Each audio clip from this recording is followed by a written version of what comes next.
So if you look at Romans chapter 12, Romans chapter 12 is the definitive chapter regarding the justification of the existence of the state. The entire chapter. And also, when Jesus was arrested, he was arrested by the Roman government at the time that was, essentially the, what do you call it? The world power at the time. The Romans were the world power at that time when Jesus was on earth physically.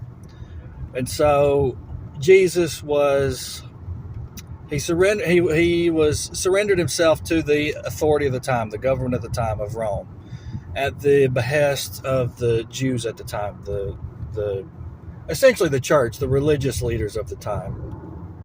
So you could look at it and say Romans 12 is the justification for government. And I don't disagree with that. But if you go back to the book of Kings, go back to Saul, right?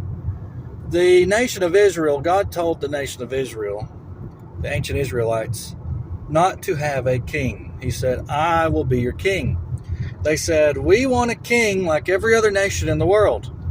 So essentially, ancient Israel was anarchists because Jesus made them anarchists. In the Old Testament, if it says the Lord, well, we obviously know it was Jesus from the New Testament. So when it says the Lord, we know it means Jesus. So essentially, the ancient Israelites were anarchists, and Jesus was their king. So technically they were anarchists.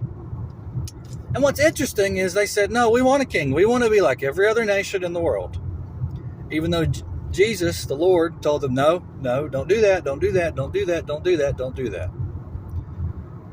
So Jesus was essentially, if you want to look at it this way, he was essentially telling them to be anarchists. Like, I'm your king, you don't need a human king. Well, they wanted a human king because they wanted to be like all the other nations in the world.